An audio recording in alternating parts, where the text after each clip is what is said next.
وبرکاتہ وعلیکم السلام ورحمۃ اللہ وبرکاتہ مبسملا ومحمدلا ومصلیا ومسلما اما بعد قال اللہ تبارک وتعالی وما ارسلناک الا رحمتا للعالمین لما ولد النبی صلی اللہ علیہ وسلم سماه عبد المطلب محمدا فقيل يا أبا الحارث ما حملك على أن تسميه محمدا قال أردت أن يحمده الله في السماء ويحمده الناس في الأرض رواه الإمام الهمام الحاكم في مستدركه اللهم صل على محمد وعلى آل محمد كما صليت على إبراهيم وعلى آل إبراهيم إنك حميد مجيد اللهم بارك على محمد وعلى آل محمد كما باركت على إبراهيم وعلى آل إبراهيم إنك حميد مجيد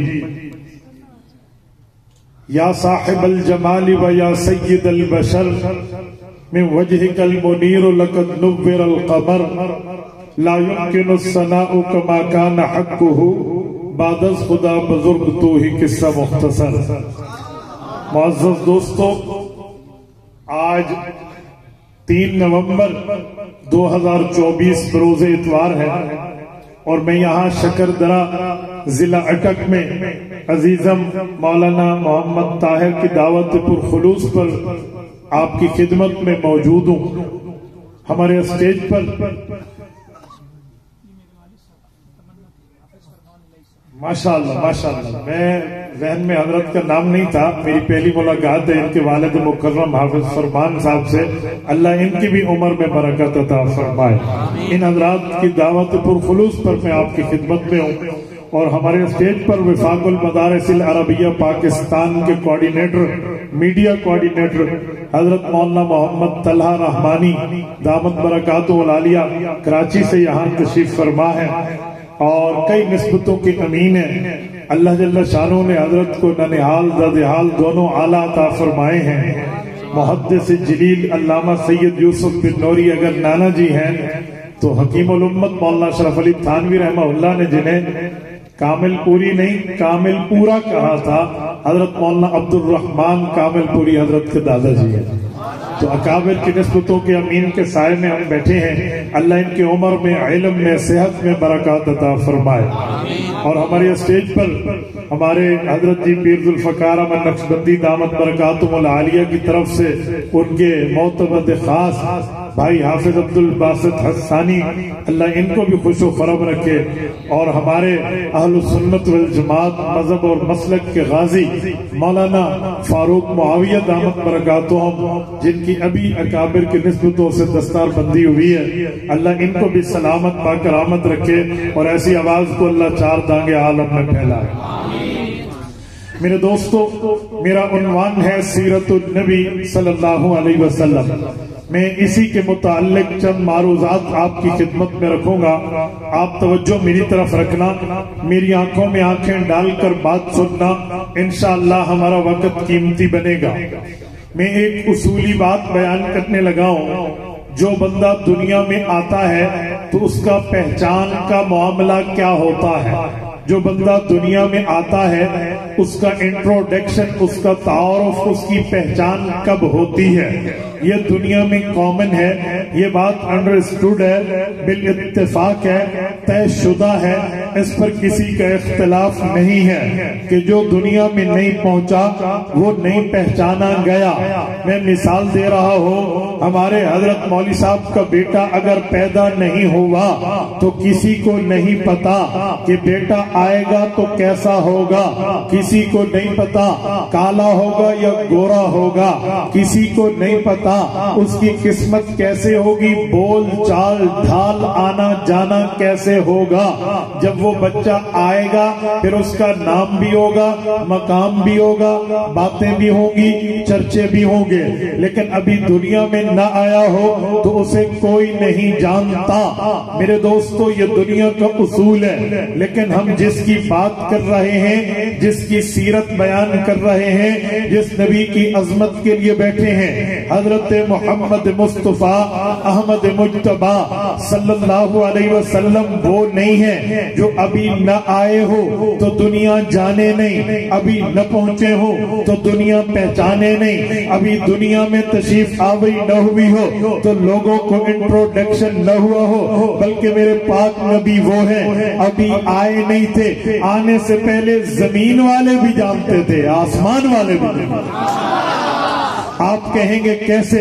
میں اس پر دلائل کی پوری لسٹ رکھتا ہوں، کئی قسم کے دلائل اس عنوان پر پیش کیے جا سکتے ہیں کہ محبوب مصطفیٰ کی آمد سے پہلے تذکرہ کتنا ہے، حضور پاک کی آمد سے پہلے حضور کا چرچا کتنا ہے، حضور کی آمد سے پہلے حضور پاک کا انٹروڈکشن کتنا ہے، حضور کی آمد سے پہلے حضور کا تعارف کتنا ہے، حضور کی آمد سے پہلے حضور کی جان پہچان شناسائی کتنی ہے۔ آؤ میں پہلے اللہ کے قرآن کو شروع کر رہا ہوں، میں اس کی بات کر رہا ہوں جس کی بات اس دنیا میں سب سے پہلے نمبر پہ مخلوق میں کی جاتی ہے پیدائش کے طور پہ، قرآن کریم میں ہے، سورۃ نمبر 2 سورۃ البقرہ میں ہے۔ رب کریم نے فرمایا انی جاعل فی الارض خلیفہ، میں نے زمین میں اپنا نائب پیدا کرنا ہے۔ حضرت آدم علیہ السلام کی پیدائش ہو گئی، حضرت آدم سے رب نے وعدے لیے، ان وعدوں میں ایک وعدہ یہ بھی تھا وَكُلَا مِنْهَا رَغَدًا حَيْثُ شِئْتُمَا وَلَا تَقْرَبَا هَذِهِ الشَّجَرَةَ۔ آدم آپ اور آپ کی وائف، آپ اور آپ کی بیوی، آپ اور آپ کی اہلیہ، آپ اور آپ کی گھر والی جنت میں جہاں چاہیں رہیں، جو مرضی آئے کھائیں، لیکن اس ایک درخت کے قریب نہیں جانا، یہ وعدہ ہو گیا۔ حضرت آدم علیہ السلام جنت پہنچے، میں تفصیل نہیں دے رہا، میں اپنے عنوان پہ لانے کے لیے جھلکی دے رہا ہوں۔ حضرت آدم جنت پہنچے، وہاں حضرت آدم سے بھول ہو گئی۔ وہ بھول کیا ہے؟ سورۃ نمبر 20 سورۃ طٰہٰ کے سیکنڈ لاسٹ رکوع میں رب کریم ارشاد فرماتے ہیں وَلَقَدْ عَهِدْنَا إِلَىٰ آدَمَ مِنْ قَبْلُ فَنَسِيَ وَلَمْ نَجِدْ لَهُ عَزْمًا۔ ارادہ نہیں تھا، بھول کے پھل کھا لیا، اللہ نے زمین پہ بھیجا۔ اب حضرت آدم نے کتنے 100 سال اللہ سے دعائیں مانگی، اس کے لیے اسرائیلیات کی روایات میں ہے 300 سال مانگا، اللہ سے مانگا، کیا مانگا؟ کئی دعائیں ہیں، میں 2 دعائیں پیش کرتا ہوں، ایک رب کے قرآن سے، ایک رسول اللہ کے فرمان سے۔ اللہ کے قرآن میں ہے حضرت آدم اما حوا نے مانگا ربنا ظلمنا انفسنا وان لم تغفر لنا وترحمنا لنكونن من الخاسرین۔ مولا بھول ہو گئی، ہماری بھول کی معافی دے دے۔ اللہ بھول ہو گئی، آپ نے بھول کی معافی نہ دی، ہم نقصان اٹھانے والوں میں سے ہوں گے، لیکن اللہ نے اس دعا کا جواب نہ دیا۔ آؤ ذرا حضور کے فرمان پہ مستدرک حاکم کھولیے، کتاب تواریخ انبیاء کھولیے۔ امیر المؤمنین حضرت عمر بن خطاب رضی اللہ عنہ راوی ہیں، ارشاد فرماتے ہیں اللہ کے رسول نے ہمیں بتایا اور ارشاد فرمایا اے میرے صحابہ کی جماعت، میں تمہیں بتاؤں حضرت آدم علیہ السلام کی بھول کی معافی کیسے قبول ہوئی؟ یا رسول اللہ ارشاد فرمائیں۔ تو حضور پاک نے فرمایا حضرت آدم روزانہ دعائیں مانگتے، ایک دن دعا کا ذائقہ بدلا، ایک دن دعا کے لفظ بدلے، ایک دن دعا کے صیغے بدلے، لفظ بدل کے مانگا۔ صحابہ نے پوچھا یا رسول اللہ وہ لفظ بدل کے دعا مانگی تو کیا ہوا؟ فرمایا رب کی معافی مل گئی۔ یا رسول اللہ ہمیں بھی بتائیے وہ لفظ کون سے تھے تاکہ ہم بھی مانگے، ہمیں بھی معافی مل جائے۔ حضور پاک علیہ السلام نے جو بات بیان فرمائی ہے، اٹک شکر درا کے دوستو اپنی کان کی کھڑکی کھول کے دل تک راستہ دینا۔ میں حدیث پاک پڑھنے لگا ہوں، حضرت عمر فرماتے ہیں اللہ کے رسول نے فرمایا حضرت آدم نے یوں دعا مانگی اللہم انی اسألک بحق محمد ان تغفر لی۔ میں نے دعویٰ کیا تھا میرا پاک نبی وہ ہے آنے سے پہلے پہچانا گیا، میرے پاک نبی وہ ہے آنے سے پہلے جانے گئے، آنے سے پہلے تعارف ہوا، اس پہ میں نے دلیل دی ہے۔ حضرت آدم نے مانگا اللہم انی اسألوکا، اللہ میں آپ سے سوال کرتا ہوں بحق محمد صلی اللہ علیہ وسلم، حضور پاک کا وسیلہ دے کر ان تغفر لی، آپ میری بھول کی معافی دے دیں۔ اٹک کے غیورو ابھی جواب نہیں آتا تھا، جو بھی دعا مانگتے، لیکن جب وسیلہ محمد دیا، واسطہ نبوی دیا، حضور پاک کا محابہ پیش کیا، تو پھر اللہ نے پوچھا یا آدم کیف عرفت محمد ولم اخلقہ، اے آدم حضور پاک کو کیسے جانتے ہو، ابھی تو ہم نے انہیں پیدا کر کے دنیا میں نہیں بھیجا۔ حضرت آدم کو جواب آیا، امید مزید مضبوط ہوئی، عرض کرنے لگے لما خلقتنی بیدک، اللہ جب آپ نے مجھے پیدا فرمایا، ونفخت فی من روحی، روح میرے اندر داخل فرمائی، فرفعت راسی، میں نے سر اٹھایا، فرعیت علی قوائم العرش مکتوبہ، میں نے آپ کے عرش پہ لکھا ہوا پڑھ لیا، وہ کیا تھا؟ فرمایا لا الہ الا اللہ محمد رسول اللہ، فظننت انہ احب الخلق الیک، مولا میں اس بات میں درجہ یقین پہ پہنچ گیا کہ جس کا نام آپ کے نام کے ساتھ لگا ہے یہ آپ کی عام نہیں اہم مخلوق ہے، آپ کی عام نہیں پیاری مخلوق ہے، آپ کی عام نہیں پسندیدہ مخلوق ہے۔ اللہ یا مولا یا سألتک بحقہ، اللہ میں اسی کا وسیلہ دے رہا، میری بھول کی معافی دے دے۔ رب نے فرمایا یا آدم غفرت لک ولولا محمد لما خلقتک، آدم ہم نے آپ کی معافی قبول کر لی، لیکن یاد رکھنا محبوب مصطفیٰ نہ ہوتے ہم آپ کو بھی پیدا نہ کرتے۔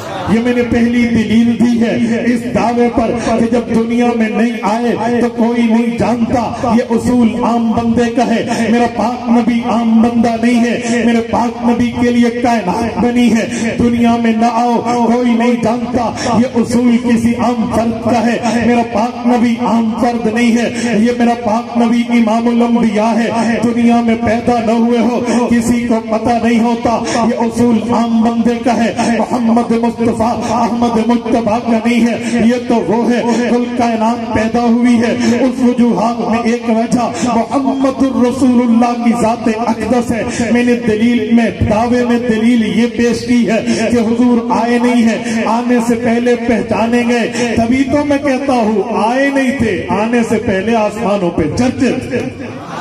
آؤ میں اس دھرتی کی دوسری دلیل پیش کر رہا ہوں، اس دھرتی کے پہلے فرد کا نام اگر حضرت آدم علیہ السلام ہے، اس دھرتی کی دوسری فرد کا نام حضرت اماں حوا ہے، اماں حوا علیہ السلام کو بھی حضور پاک کا تعارف ہوا ہے۔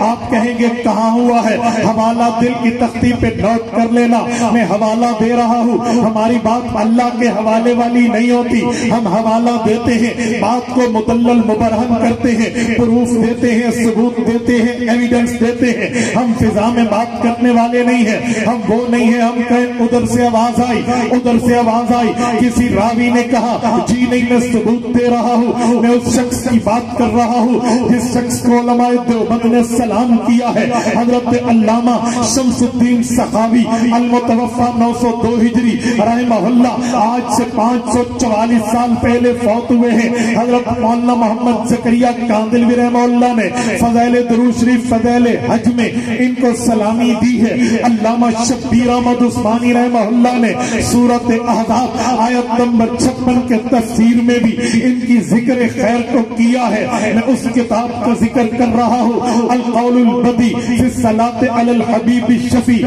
اس میں موجود ہے کہ جب حضرت آدم کا نکاح ہوا، نکاح میں حق مہر کی باری آئی تو حق مہر کیا ادا ہوا؟ اٹک کے غیوروں اس وقت جیولر نہیں بیٹھے تھے جو گولڈ کا سیٹ بناتے، اس وقت کوئی چاندی والا نہیں بیٹھا تھا کہ رنگ فنگر کے لیے یہاں رنگ بنا کے حضرت آدم اماں حوا کو انگوٹھی پہنا دے، اس وقت یوں کچھ نہیں تھا، اس وقت یہ بینک دولت بھی نہیں تھا، اے ٹی ایم بھی نہیں تھے، مال متقسم بھی نہیں تھا، پراپرٹی ڈیلر بھی نہیں بیٹھا تھا، اماں حوا کے نام 2 پلاٹ الاٹ کر دیا جائے، پھر حق کے مہر کیا ہے؟ حق مہر تو واجب ہے، حق مہر تو لازم ہے، حق مہر تو ضروری ہے، حق مہر کے لیے رب کا قرآن قرآن سورت نمبر 33 سورت احزاب پارہ نمبر 22 اعلان کرتا ہے قد علمنا ما فرضنا علیہم فی ازواجہم، حق کے مہر رب نے مقرر کیا ہے۔ پھر حضور پاک نے فرمایا ہے، مسند احمد کی روایت ہے، حضرت جابر رضی اللہ عنہ روایت کرتے ہیں لا مہر لأقل من 10 دراہم، کم از کم 10 درہم حق مہر ہے۔ موجودہ دور میں یہ 10 درہم حق مہر 5000 روپے کم از کم پاکستانی سکہ رائج الوقت بنتے ہیں۔ یہ تو امت محمدیہ کا مسئلہ ہے۔ اس وقت تو نہ سکے تھے، نہ رائج الوقت تھے، نہ پیسے تھے، نہ سونا تھا، نہ چاندی تھی، نہ پراپرٹی ڈیلرز تھے۔ پھر اما حفصہ کو حق مہر کیا دیا؟ میں نے بڑی جگہ حوالہ تلاش کیا لیکن شمس الدین سخاوی رحمہ اللہ سے ملا، القول البدیع میں یہ لکھا ہوا ہے کہ جب حق کے مہر کی باری آئی پھر رب کریم نے حضرت آدم کو فرمایا اے آدم آپ حق مہر یوں ادا کریں۔ ہمارا آدم علیہ السلام، حوا علیہ السلام، 10 صلوات علی نبینا علیہ السلام، فرمایا 10 مرتبہ درود آخر الزمان محمد الرسول اللہ پہ تم پڑھ لو، تمہارا حق کے مہر ادا ہو جائے۔ میرے دوستو میری بات کا مطلب یہ ہے میرا پاک نبی وہ رتبہ، میرا پاک نبی وہ درجہ، میرا پاک نبی وہ حیثیت، میرے پاک نبی کی وہ ویلیوز ہے ابھی آئے نہیں ہے۔ آنے سے پہلے اس دھرتی کے پہلے فرد حضرت آدم کو بھی، اس دھرتی کی دوسری فرد اماں حفصہ کو بھی اگر اللہ کے بعد تعارف ہوا ہے تو محمد رسول اللہ کا۔ آؤ میں اس پر تیسری دلیل پیش کر رہا ہوں۔ کھولیے رب کا قرآن، کھولیے سورت نمبر 2 کھولیے، سورت البقرہ کھولیے، 10واں رکوع کھولیے۔ رب کریم نے قوم موسیٰ علیہ السلام کی بات کی ہے۔ اللہ فرماتے ہیں وَكَانُوا مِن قَبْلُ يَسْتَفْتِحُونَ عَلَى الَّذِينَ كَفَرُوا، اٹک کے غیوروں تمہیں کوئی گمراہ نہ کر دے۔ میں اللہ کا قرآن پڑھ رہا ہوں، میں جنگ اخبار نہیں پڑھ رہا، اخبار جہاں نہیں پڑھ رہا، کسی صحافی کا کالم نہیں پڑھ رہا، میں کوئی اور میڈیا سے ریلیٹڈ نیوز نہیں پڑھ رہا، میں اس رب کے قرآن کو پڑھ رہا ہوں جس رب کے قرآن کی نہ ظفر میں تبدیلی ممکن ہے، نہ زیر میں تبدیلی ممکن ہے، نہ مد میں تبدیلی ممکن ہے، نہ شد میں تبدیلی ممکن ہے، نہ پیش میں تبدیلی ممکن ہے، نہ عبارت میں تبدیلی ممکن ہے، نہ متن کے معاملات میں تبدیلی ہے۔ وہ جیسے اترا تھا ویسے حضور نے سنایا تھا، جیسے حضور نے سنایا تھا ویسے صحابہ نے لکھا تھا، جیسے صحابہ نے لکھا ہے ویسے ہم تک پہنچا ہے۔ میں اس کلام کی بات کر رہا ہوں جس کی 114 صورتیں ہیں، میں اس کلام کی بات کر رہا ہوں جس کی 86 مکی صورتیں ہیں، 28 مدنی صورتیں ہیں، جس کی 7 منازل ہیں، 520 رکوع ہے، 120 پاؤ ہے، 6666 کم و بیش آیات ہے، 30 پارے ہیں۔ میں اس اللہ کے کلام کی بات کر رہا ہوں جو الحمد کی الف سے شروع ہو کے والناس کی سین پہ ختم ہوتا ہے۔ میں اس اللہ کے کلام کی بات کر رہا ہوں جس کے سامنے بڑے بڑے شعراء، بڑے بڑے زعماء عاجز آ گئے تھے کہ قرآن کے مقابلے میں فَأْتُوا بِسُورَةٍ مِّن مِّثْلِهِ، نہ ایک سورت بنا سکے، نہ ایک آیت بنا سکے۔ میں اس اللہ کے کلام کو پڑھ رہا ہوں۔ قرآن کہتا ہے سورت نمبر 2 سورت البقرہ کہتی ہے، رکوع نمبر 10 کہتا ہے، پہلا پارہ کہتا ہے وَكَانُوا مِن قَبْلُ يَسْتَفْتِحُونَ عَلَى الَّذِينَ كَفَرُوا۔ قوم موسیٰ علیہ السلام کا دور تھا، عمالقہ قوم سے جنگ لڑنے کے لیے موسیٰ علیہ السلام کی قوم چلی ہے، جہاد کے لیے میدان کارزار میں پہنچے ہیں، وہاں دعائیں مانگی ہیں اللہ کامیابی دے دے، اللہ کامرانی دے دے، اللہ فوز و فلاح دے دے، اے اللہ ہمیں فتح عطا فرما۔ قرآن کہتا ہے جہاں اور دعائیں مانگی وہاں ایک دعا یہ بھی مانگی من قبل یستفتحون علی الذین کفروا، اللہ حضور پاک محمد الرسول اللہ ابھی نہیں آئے، آئیں گے بعد میں، کافروں پہ فتح ہمیں اس کے وسیلے سے پہلے۔ یہ اللہ کا قرآن ہے، یاد رکھے قرآن کریم کا اصول ہے۔ مفسرین قرآن نے، شیوخ قرآن نے اور ماہرین قرآن نے اور مفسرین قرآن نے یہ اصول لکھا ہے کہ اللہ قرآن میں کوئی بات کرے اس پہ رد نہ کرے، قرآن میں کوئی مسئلہ ذکر کرے اس پہ تردید نہ کرے، قرآن میں کوئی بات کا تذکرہ کرے اس پر اللہ تعالیٰ رد نہ فرمائے۔ وہ امت محمدیہ کے لیے عمل کرنا ضروری ہوتا ہے۔ یہ آیت قرآن کی ہے، پہلے پارے کی ہے، سورت بقرہ کی ہے، کوئی تردید نہیں ہے۔ پتہ چلا میرا پاک نبی وہ ہے جو آنے سے پہلے صرف تعارف نہیں رکھتا، اس کے وسیلے سے 3500 سال پہلے اللہ قوم موسیٰ کو جنگ میں فتح یہ میں نے تیسری دلیل دی ہے. آؤ میں چوتھی دلیل پیش کر رہا ہوں کہ میرے پاک نبی آئے نہیں ہیں. آنے سے پہلے میرے پاک نبی کا تعارف ہے. آپ کہیں گے کیا ہے؟ آؤ کھولیے سورۃ الفتح کھولیے, 26واں پارہ کھولیے, آخری رکوع کھولیے. رب کریم نے رسالت محمدیہ کا دعویٰ پیش کیا ہے. میں حضرت شاہ ولی اللہ محدث دہلوی رحمہ اللہ کے طرز الفاظ الکبیر پہ ترجمہ کرنے لگا ہوں. توجہ کرنا. فرمایا قرآن نے اعلان کیا محمد الرسول اللہ والذین معه اشداء علی الکفار رحماء بینہم تراہم رکعا سجدا یبتغون فضلا من اللہ ورضوانا سیماہم فی وجوہہم من اثر السجود ذالک مثلہم فی التوراۃ ومثلہم فی الانجیل. اللہ کا قرآن کہتا ہے محمد الرسول اللہ صرف اکیلے نہیں, ود فالوور والذین معه جو ان کے ساتھی ہیں وہ کون ہیں؟ فرمایا شداء علی الکفار کافر کے لیے تلوار کی مانند ہیں, رحماء بینہم آپس کے لیے پھول کی مانند ہیں, تراہم رکعا سجدا محبوب مصطفیٰ انہیں عبادت کرتے ہوئے عبادت گزار پائیں گے, کبھی رکوع میں کبھی سجدے میں. کیوں کرتے ہیں رکوع, کیوں کرتے ہیں سجدہ؟ کوئی لالچ ہے؟ فرمایا جی نہیں. یبتغون فضلا من اللہ ورضوانا, ان کا کردار, ان کی مانگ, ان کی نیڈ, ان کی حاجت, ان کی ضرورت, ان کی دعا, ان کی اپلیکیشن, ان کی درخواست یہ ہے یبتغون فضلا من اللہ ورضوانا, یہ اللہ کی رضامندی, اللہ سے اس کی رضامندی کی تلاش کی دعائیں کرتے ہیں. سیماہم فی وجوہہم من اثر السجود, ان کی نشانی, ان کی علامت, ان کی پہچان, ان کا انٹروڈکشن, ان کا تعارف یہ ہے ان کے چہرے پہ ان کی عبادت کا اثر نظر آتا ہے. چہرہ بتا رہا ہے کہ نور چمک رہا ہے, چہرہ بتا رہا ہے نورانی عبادت, وجدانی عبادت کی کیفیت طاری ہے. فرمایا یہ ہے, سنو میں دلیل دے رہا ہوں. فرمایا حضور کے ماننے والے کون ہیں؟ ذالک مثلہم فی التوراۃ ومثلہم فی الانجیل. حضور کے آنے سے 3500 سال پہلے تورات آئی, حضور کے آنے سے 600 سال پہلے انجیل آئی. فرمایا سینکڑوں سال پہلے ابھی حضور اور حضور کی جماعت نہیں آئی تھی, اللہ نے ان کا تعارف تورات میں بھی کیا ہے, انجیل میں.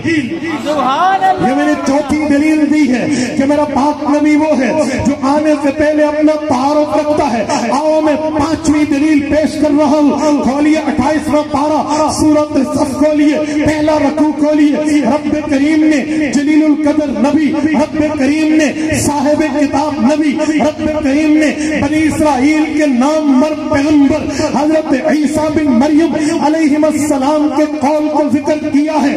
حضرت عیسیٰ علیہ السلام بیٹھے ہیں, حواریین بیٹھے ہیں, انصاری بیٹھے ہیں, صحابہ عیسیٰ علیہ السلام بیٹھے ہیں. حضرت عیسیٰ اپنی آمد کے مقاصد, اپنی آمد کی وجوہات, اپنی آمد کے ریزن, اپنے آنے کے معاملات بتا رہے ہیں تو اعلان کرتے ہیں فَمُبَشِّرًا بِرَسُولٍ يَأْتِي مِن بَعْدِ اسْمُهُ أَحْمَدُ. میرا اعلان یہ ہے کہ میں دنیا میں آیا, وجوہات کئی ہیں, ایک وجہ یہ ہے کہ میں خوشخبری دوں میرے بعد محمد الرسول اللہ کی آمد ہے. پتہ چلا حضور آئے نہیں ہیں, آنے سے پہلے تعارف بھی ہے. یہ میں نے 5 دلیلیں پیش کی ہے, ورنہ اس پہ 50 دلائل پیش کرنا بھی کوئی مشکل نہیں ہے. یہ اتنا لینتھی ٹاپک ہے, اتنا تفصیلی عنوان ہے, لیکن میں نے 5 آیات سلیکٹ کی ہیں, 5 دلائل سلیکٹ کی ہیں, 5 دلیلیں تمہیں بتائی ہیں.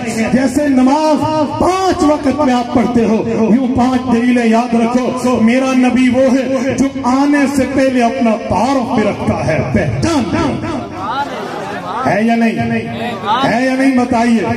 تو میرے دوستو اس نبی کی سیرت کے لیے ہم بیٹھے ہیں. آج خلاصہ دے رہا ہوں گفتگو کا, توجہ. آج ہمارے لیے ضروری ہے کہ ہمیں بخشش چاہیے, تو صرف تعریف پہ بخشش نہیں ملے گی, تعریف بھی کریں گے, عمل بھی کریں گے. یاد رکھیں, یہ نہ سمجھیں کہ ہم نے تعریف کر لی تو ہو گیا, اعمال کرنے ہوں گے. جو نبی نے حکم دیا ماننا ہوگا, جس کو منع کیا اس کو چھوڑنا ہوگا. چھوڑیں گے یا نہیں چھوڑیں گے؟ ابھی بات چل رہی تھی حضرت سے سود کے حوالے سے, وہاں حضرت نے بڑا پیارا جملہ فرمایا کتنے عرصے سے علماء کی محنت جاری تھی کہ ملک میں سود کا خاتمہ ہو, کتنے عرصے سے اسٹرگل کر رہے تھے علماء. شیخ الاسلام مولانا مفتی محمد تقی عثمانی دامت برکاتہم شریعہ کورٹ کے چیف جسٹس رہے, میرے استاذ مکرم. ماہر علوم عقلیہ و نقلیہ حضرت علامہ Khalid Mahmood P H D London نور اللہ مرکزہ چیف جسٹس ہے، کتنی کوششیں کی پر کام نہ ہو سکا، لیکن اللہ ہے نا جس کے ہاتھ پہ کرے گا۔ سبحان اللہ۔ یہ رتبہ بلند ملا جس کو بھی مل گیا، ہر مدعی کے واسطے دار و رسل کہاں، اور رب نے کام لیا ہے۔ یار اگر کام ہو تو پھر بولنا چاہیے، لیا یا نہیں لیا؟ بولیے لیا ہے۔ جب میری آمد ہوئی نا سب نعرے لگے، آپ قائد ملت اسلامیہ کا نعرہ آپ نے نہیں لگا۔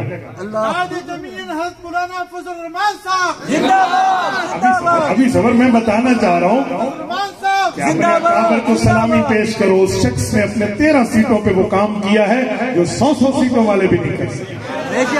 اس موقع پہ جب اپوزیشن حکومت مولانا فضل الرحمان کے گیٹ پر لملیٹ ہو چکی تھی، وہ چاہتا تو اربوں ڈالر کما سکتا تھا، ملینز آف ڈالر اس کے لیے کمانا یوں بائیں انگلی کی چھنگلیاں کا کام تھا، پرابلم ہی نہیں ہے، لیکن مجال کے اس پہ کیا ہو۔ 5 سکے منوائی ہیں تو 5 کے 5 اسلامی منوائی، کہیں سود کا خاتمہ کرایا ہے، کہیں اسلامی نظریاتی کونسل کی سفارشات پہ آئین سازی کی بات کی ہے، کہیں مدارس کی رجسٹریشن پہ بات کی ہے، کہیں شریعہ کو کی بات کی ہے، یہ پوری باتیں اس پہ کی ہے۔ اور مولانا نے انہیں کہا آج سود ختم کر دو۔ یہ 3 سال تو بینک والوں نے مانگے ہیں، انہوں نے منتیں کی ہے، جی ہمارے لین دین چل رہا ہے، دیوالیہ ہو جائیں گے، کرپٹ ہو جائیں گے ہمارے بینک، ہم تو ختم ہو جائیں گے، خدا کے لیے 10 سال دے دے گا۔ جی 10 سال سنو تمہاری فلاں 1 سال 1-2 سے بولنا آگے نہیں بڑھتے تھے، مر کے 3 سال پہ ہوا کہ 1 جنوری 2028 کو سود ملک میں ختم کر دیا جائے گا۔ اب قانون بنا ہے، آپ کی اور ہماری ایفرٹ کی ضرورت ہے کہ اپنی قیادت کے پیچھے ٹھہرو گے یا نہیں ٹھہرو گے؟ جتنے دوست بیٹھے ہاتھ کھڑا کر کے وعدہ کرے اپنی قیادت کے پیچھے ٹھہرو گے؟ اگر اس دینداری کے لیے کل روڈوں پہ نکلنا پڑا نکلو گے؟ اپنی آئین سازی پہ پہرا دو گے؟ علماء کا ساتھ دو گے؟ یہ میں اسی بنیاد پہ کہہ رہا ہوں کہ جاگتے رہنا، کسی اور پہ نہیں رہنا، جاگتے رہنا۔ شیر جب جنگل میں سوتے تو ایک آنکھ کھول کے سوتا ہے۔ اسلاف کی پرانی باتوں پہ محنت کرنے والوں، اب وہ وقت ہے کہ اسلاف کی تاریخ کو دہرایا۔ ٹھیک ہے، تو اسی لیے میں بات کر رہا تھا کہ میں اس نبی کی بات کر رہا ہوں جس نبی کے احکامات کو ماننا ہوگا۔ اب نبی نے سود کے اوپر لعنت کی ہے، سب سے کم گناہ ماں سے زنا کے مترادف بتایا ہے۔ آج ہم سودی معاملات کریں گے نہیں، نہ خود سود کھائیں گے نہ سود والوں کو اپنا یار بنائیں گے۔ کرو گے؟ میں پوری گفتگو کا خلاصہ دے رہا ہوں، توجہ، سمری آف اسپیچ، پوری گفتگو کا خلاصہ۔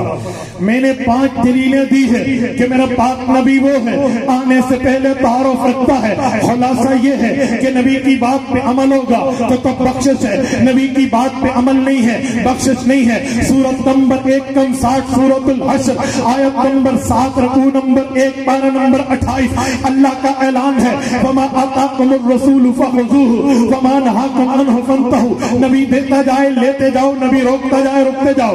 اب ہم دیکھتے ہیں نبی نے دیا کیا ہے، نبی نے روکا کس چیز سے ہے۔ میں نے دیکھا ہے نبی نے ہمیں دین دیا ہے، ہمیں لینا ہوگا، توحید دی ہے لینی ہوگی، ہمیں عقیدہ دیا ہے لینا ہوگا، اسلام دیا ہے لینا ہوگا، مذہب دیا ہے لینا ہوگا، سچ بولنا دیا ہے سچ بولنا ہوگا، ماں باپ کی عزت سکھائی ہے کرنی ہوگی، پڑوسی کے حقوق بتائے ہیں ادا کرنے ہوں گے، بیوی کے حقوق بتائے ہیں ادا کرنے ہوں گے، اولاد کے حقوق بتائے ہیں اولاد کے حقوق کرنے ہوں گے، سچی تجارت بتائی ہے کرنی ہوگی۔ نبی پاک نے صحابہ کی عزت، اہل بیت کی عزت، علماء کی عزت، چھوٹے پہ شفقت، بڑے کا احترام بتایا ہے، یہ سارے کام ہمیں کرنے ہوں گے۔ نبی نے روزہ دیا ہے رکھنا ہوگا، نماز دی ہے پڑھنی ہوگی، صدقہ دیا ہے کرنا ہوگا، نبی نے قربانی دی ہے عمل کرنا ہوگا، نبی نے حج عمرہ دیا ہے اس میں رکھنا ہوگا، نبی نے نکاح کی شادی کے ولیمے کے احکام دیے ہیں اسے ماننا ہوگا۔ ہاں نبی نے روکا ہے تو کس سے روکا ہے؟ نبی نے کفر سے روکا ہے